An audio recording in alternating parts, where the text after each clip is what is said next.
Alors, il y a de plus en plus de polarisation sur le web, de gens qui se tapent dessus, qui arrivent pas à s'entendre, qui vont aller s'agresser mutuellement parce qu'ils pensent différemment sur tel ou tel sujet. Ça a toujours existé, hein, mais c'est de pire en pire, année après année. Enfin, c'est vraiment, ça a atteint aujourd'hui des proportions qui sont complètement hallucinantes.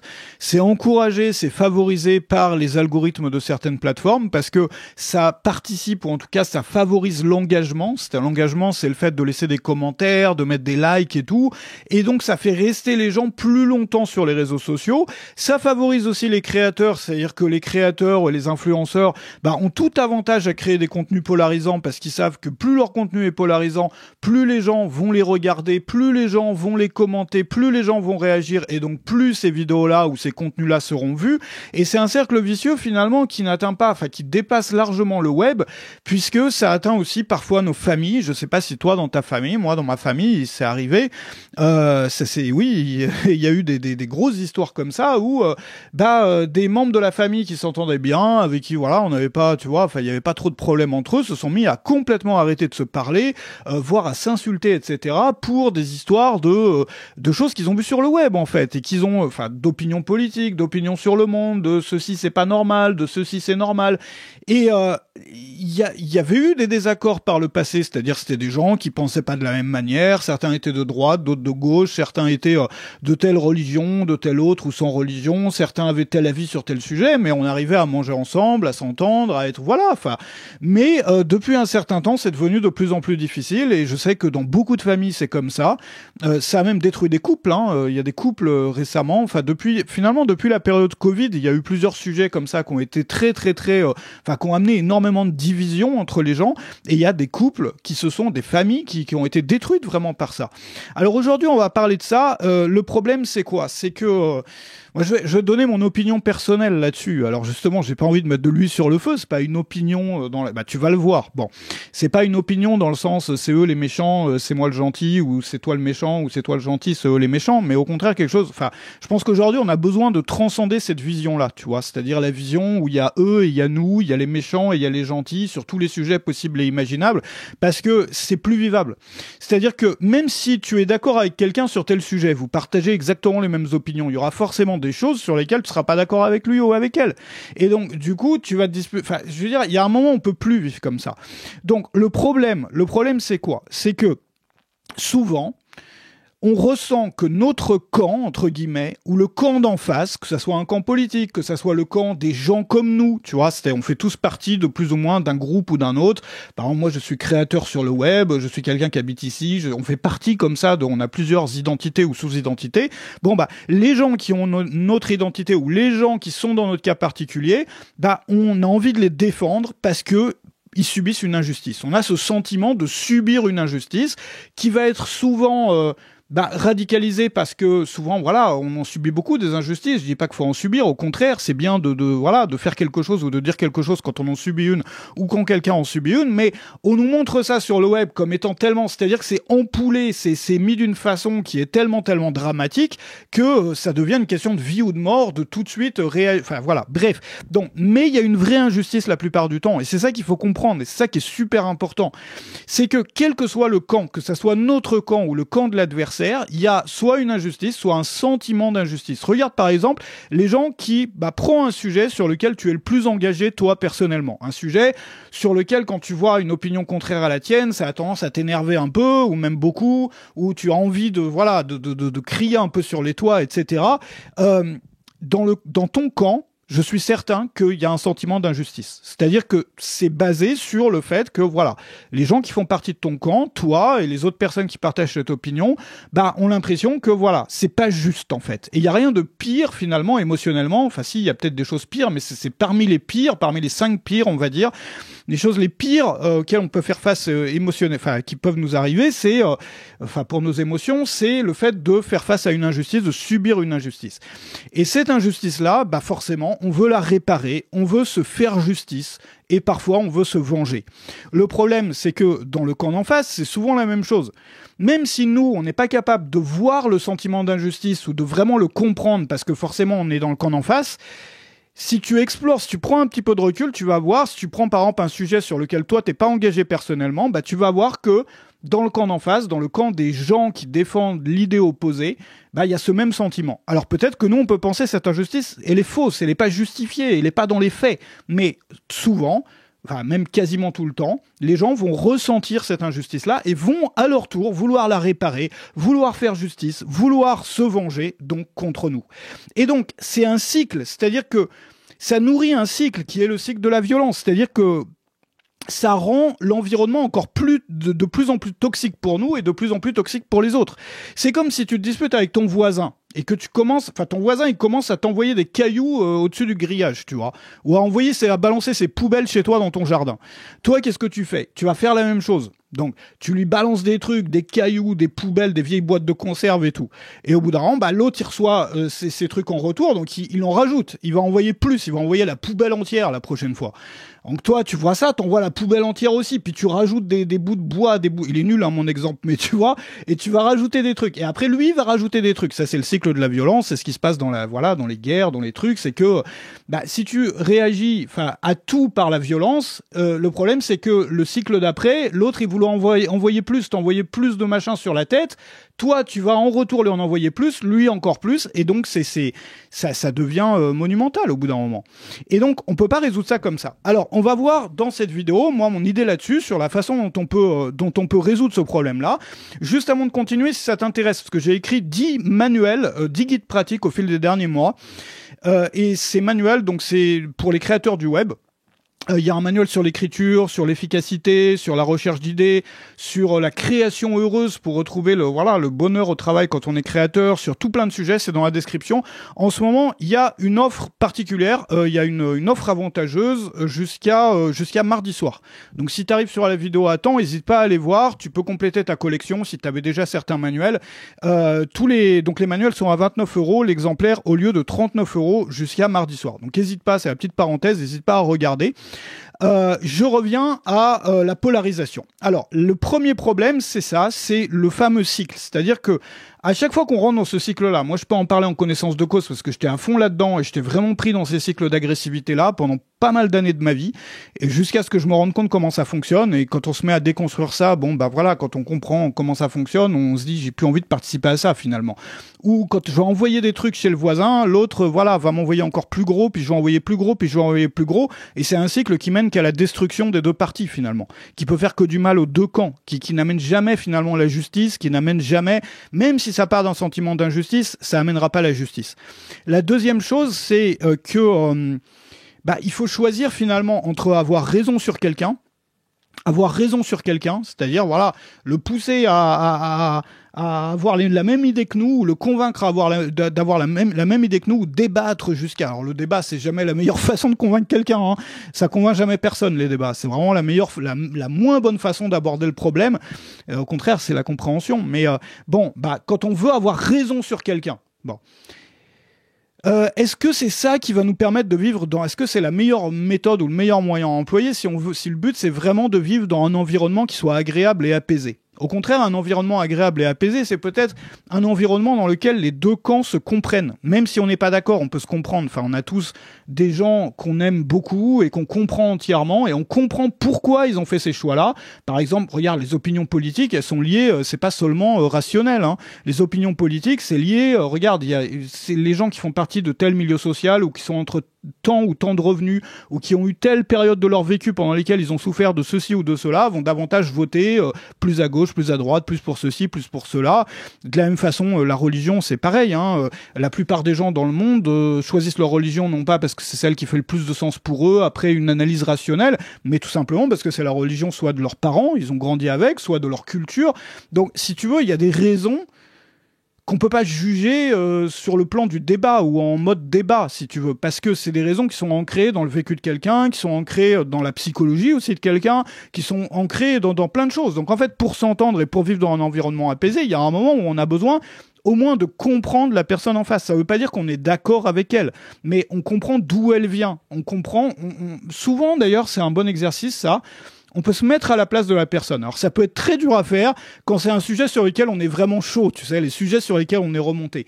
Mais quand on se met à la place de la personne et on se dit, regarde, imagine Par exemple, prends une personne avec qui tu t'es disputé récemment sur une question politique ou d'idées ou de choses comme ça. Et regarde, si tu connais un peu cette personne, où elle a grandi, ses parents, quelles idées ils avaient, je sais pas, son métier, là où elle est passée, les groupes dans lesquels elle évolue, le type de contenu qui lui est suggéré en fonction de ses idées, attends, c'est important, le type de contenu qui lui est suggéré sur les réseaux sociaux, sur YouTube, sur ceci, sur cela, c'est-à-dire la bulle de contenu, la bulle idéologique qui lui bombarde le cerveau toute la journée. Mets-toi à sa place. Tu reprends son parcours depuis qu'elle est née, juste dans ta tête, comme ça, voilà, je suis né, j'ai eu tel parent, je suis allé à cette école-là, j'ai eu tel type d'amis, j'ai vécu tel ou tel, ou j'ai souffert de tel ou tel problème dans ma vie, je ne connais pas du tout telle partie voilà, il y a tel sujet, je suis pas du tout informé dessus, je passe énormément d'heures, par exemple, sur les réseaux sociaux tous les jours, et je vois que du contenu qui vient confirmer mon idée sur ce truc-là, et demande-toi, est-ce que je penserais pas pareil ? C'est ça la question. Est-ce que à sa place, en étant passé par tout ça, j'aurais pas les mêmes idées que cette personne-là, je défendrais pas avec vigueur les idées que cette personne-là défend et qui m'énervent aujourd'hui, tu vois. Et quand on fait ça, on se met à comprendre. Et quand on comprend, on peut créer quelque chose d'apaisé tout en étant pas forcément d'accord. Donc ça, c'est la deuxième chose. La troisième chose, c'est que il y a toujours du vrai des deux côtés. Et ça, je sais que ça peut faire du mal à entendre parce que il y a des sujets sur lesquels on est vraiment convaincu et on a l'impression que le camp adverse a tort, les gens qui défendent le camp adverse entre guillemets a tort, mais quand on y réfléchit un peu, on se rend compte que même s'ils ont tort sur les faits, ce qui est vrai la plupart du temps, c'est une souffrance ou un sentiment d'injustice qui est dû en partie à notre réaction, c'est-à-dire les machins que j'ai balancés chez le voisin. Et donc ça a renforcé, si tu veux, la croyance dans le camp d'en face que moi, j'étais le méchant. Donc, il y a toujours, dans tous les cas, il y a une souffrance ressentie qui est toujours vraie. Les gens ne s'inventent pas un problème, si tu veux. Ou ils peuvent s'en inventer un pour en masquer un autre, mais il y a toujours un problème quelque part. Alors, il s'agit pas de rentrer dans une comptabilité des problèmes, de dire moi, j'ai plus souffert que lui, moi, j'ai mon injustice à moi, elle est plus grande que la tienne. Non, c'est juste, tu vois, il y a un moment, on peut plus continuer à faire comme ça. Donc, être capable de regarder de l'autre côté et voir par où la personne est passée pour en venir là et voir sa souffrance à elle, et l'injustice qu'elle ressent elle. Et ça n'empêche pas ou ça n'invalide pas le fait que moi de l'autre côté je ressens aussi une injustice. Donc ça c'est la quatrième chose, c'est la troisième chose, pardon. La quatrième chose, je pense c'est important et de plus en plus important aujourd'hui, de comprendre la différence entre la justice et la compréhension. Par exemple, dans un couple, ça c'est intéressant comme exemple dans un couple, parce que dans un couple, j'en parlais d'ailleurs, je sais plus si c'est une vidéo ou un article récemment, enfin c'était un sujet que j'avais en tête. Par exemple, dans un couple, les couples qui marchent pas, en général, c'est les couples qui font de la comptabilité, entre guillemets. C'est-à-dire, ils vont compter, tu vois. Par exemple, moi, j'ai vidé le lave-vaisselle à midi, pourquoi tu le laves pas ce soir, quoi? Pourquoi tu le vides pas ce soir? Moi, je me suis cassé à faire le ménage là, à aller faire les courses et tout. Ce soir, pourquoi tu fais pas, voilà, tu pourrais bien faire la cuisine et tout. Et donc, t'as des couples comme ça où chaque membre du couple va tenir en tête une sorte de comptabilité. Moi, j'ai fait telle corvée, moi, j'ai fait ça, moi, j'ai fait ça, moi, je me suis cassé pour faire ça. Et on va comparer comme ça avec ce qu'a fait l'autre personne. Et dès qu'il y a un sentiment d'injustice, on va s'énerver, il y a de la rancœur qui va monter à l'intérieur et tout. Ou bien on peut se dire, le but c'est pas de maintenir une comptabilité, le but c'est de créer un bon environnement pour les deux. Parce que si l'autre est heureux et si l'autre est posé et tout, moi je vais vivre mieux aussi, parce que l'autre fait partie de mon environnement. Alors ça veut pas dire de se faire marcher sur les pieds, de faire le larbin pendant que l'autre il est en train de rien faire sur le canapé pendant toute la journée, il s'agit pas de ça. Il s'agit juste de pas comptabiliser. Tu vois? Et donc, du coup, d'être plus du côté de la compréhension, de l'empathie, plutôt que du côté de la justice. Tu vois, on n'est pas dans un tribunal, on n'est pas en train de compter des points. D'ailleurs, même dans les tribunaux, il y a des circonstances atténuantes. Voilà.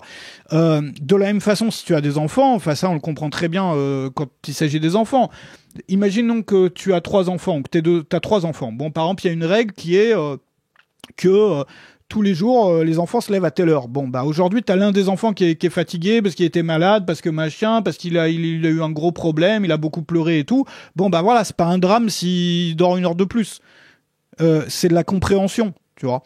Est-ce que c'est injuste pour les autres enfants, pour ses frères et sœurs? Oui, peut-être. Mais le problème, c'est pas que ça soit juste. On n'est pas en train de faire de la compatibilité. On n'est pas en train de faire de la comptabilité. Le problème, c'est que c'est la compréhension et l'empathie. C'est de créer un bon environnement dans lequel tout le monde soit bien, quoi, en fait. Donc, du coup, il faut sortir un peu du côté justice pour aller plus du côté compréhension. Je pense que ça peut aider beaucoup dans beaucoup de domaines de la vie. Ça peut enlever énormément aussi de l'agressivité. Moi, je le sais parce que j'étais assez agressif sur certains sujets, sur certains trucs. Je partais au quart de tour, moi, pendant des années. Et j'ai réussi à me défaire de ça en voyant notamment ça de cette façon-là. C'est-à-dire, tu vois, de toute façon, le monde est injuste. Je veux dire, moi, je vis dans la nature. Il suffit de voir comment ça marche, la nature. Enfin, dans la campagne plutôt que dans la nature, mais tu peux pas regarder le monde, la nature et te dire que c'est juste, c'est pas possible. Voilà, regarde, chaque être vivant est fait pour bouffer un autre être vivant, enfin sauf les herbivores quoi. Mais il y a pas de justice là-dedans, c'est les plus faibles qui sont bouffés en premier. Enfin c'est voilà, il y a pas, tu peux pas. Au contraire, essayer de créer un environnement compréhensif, etc. C'est peut-être un plus beau objectif, plus beau but. Bon, donc ça c'est la quatrième chose. Et la cinquième chose, voilà, enfin je l'ai déjà abordé, c'est que ça veut pas dire de se faire marcher sur les pieds, mais de se comprendre. Alors moi ce que je propose pour sortir de ça, si on se sent diminué par ce sentiment perpétuel d'agressivité ou de se sentir attaqué par le camp adverse ou d'être toujours dans la rancœur ou que ça soit en ligne sur des sujets politiques, que ça soit en famille, que ça soit pas forcément nous, mais un autre membre de la famille ou des amis ou autre, c'est premièrement de sortir du mécanisme du web toxique. C'est-à-dire d'arrêter avec le web toxique. Ça veut dire d'arrêter avec le contenu qui est suggéré par des algorithmes. Donc il y a des moyens de sortir des algorithmes. J'avais créé une formation d'ailleurs là-dessus, mais bon, tu peux faire ça de la façon où tu veux. Si tu te rends compte que t'es parti dans un cycle d'un truc qui te montre que des choses qui t'indignent tout au long de la journée, c'est pas bon, tu vois. Peut-être faire une pause, aller voir de l'autre côté, aller essayer de comprendre les gens qui pensent pas pareil que nous, tu vois, qui sont justement les méchants dans notre schéma, ne serait-ce que pour les comprendre. Voilà, ça veut pas dire de se convaincre de penser comme eux. Au contraire, en les comprenant mieux, on pourra défendre davantage et de façon beaucoup plus saine notre position. Ça veut pas dire d'arrêter de défendre sa position, mais de le faire de façon beaucoup plus saine et de façon beaucoup plus humaine. Donc la première chose, c'est de sortir du web toxique. Deuxièmement, c'est que il faut arrêter aussi avec l'arrogance. Moi, je crois qu'aujourd'hui, c'est un gros problème aussi sur le web et dans les contenus qu'on voit et tout ça, c'est que l'arrogance, elle crée un cercle identique à celui de la violence. C'est le cycle de la jalousie. C'est-à-dire, si moi je me la raconte avec, tu vois, ma grosse voiture, mon gros machin, ma super vie, etc., les gens vont être jaloux et donc ils vont faire des choses contre moi, et donc moi ça va m'énerver, je vais faire des choses contre eux, on va tous ressentir une injustice. Donc l'arrogance crée un cycle identique. Donc ça c'est la deuxième chose. La troisième chose, bon c'est un peu entre parenthèses, mais c'est un sujet intéressant, d'ailleurs ça mériterait une vidéo à part entière. La troisième chose c'est que sur beaucoup de sujets, on n'est pas obligé de choisir un camp. On n'est pas obligé de choisir un camp. Tu sais, les anarchistes, ils ont ce slogan, je fais pas la promo des anarchistes, mais les anarchistes ont ce slogan qui est très parlant, c'est un slogan en anglais, No war but class war. Ça veut dire quoi? Il n'y a pas de guerre, il y a juste une guerre des classes. Alors ça c'est dans le schéma, voilà. Enfin, je trouve ça intéressant parce que même si on croit pas au schéma de la lutte des classes, etc. Leur idée c'est quoi? C'est qu'en fait il n'y a pas de guerre entre deux pays, il y a la guerre entre les oppresseurs et les oppressés, et donc les gens des deux pays qui se font la guerre finalement sont dans le même camp. Tu vois, c'est ça que ça veut dire. Alors voilà, c'est juste une phrase. Je suis pas en train de faire la promo d'une idéologie politique ou d'une autre. C'est juste une phrase qui est parlante, je trouve, qui montre que finalement, regarde, dans n'importe quelle guerre, c'est pareil, le civil moyen qui habite tranquillement dans sa maison, qui est en train de faire son jardin, voilà, il a rien à voir avec tout ça et il se prend des bombes sur la tête. Bon. Est-ce que finalement, le problème d'une guerre, ça serait pas, ou en tout cas dans certains cas, ou peut-être même dans la plupart des cas, n'est pas, c'est-à-dire, est-ce que le problème c'est qu'on n'a pas bien défini les camps? Est-ce que les camps, c'est pas justement les populations et les gouvernements? Est-ce que c'est pas c'est pas le pays 1 contre le pays 2, c'est pas le pays 2 contre le pays 1 dans beaucoup de cas. C'est les populations civiles ou les gens normaux, si tu veux, enfin, quel que soit leur côté, c'est des humains, le camp des humains et le camp des États, finalement. Et c'est ces deux-là qui sont en guerre. Peut-être, je sais pas. Moi, c'est comme ça que je vois les choses, en tout cas, dans beaucoup de cas. Donc, on n'est pas obligé de choisir un camp. Il y a le camp des gens aussi, tu vois. C'est-à-dire qu'on peut redéfinir les camps. C'est intéressant de redéfinir les camps. Dans beaucoup de cas, regarde les dernières crises politiques ou les choses sur lesquelles les gens se tapaient dessus politiquement au fil des dernières années. Quand tu vois ça sous ce prisme-là, à travers ces lunettes-là, comme si c'était si tu voyais ça de cette façon-là, c'est-à-dire les camps n'ont peut-être pas été bien définis.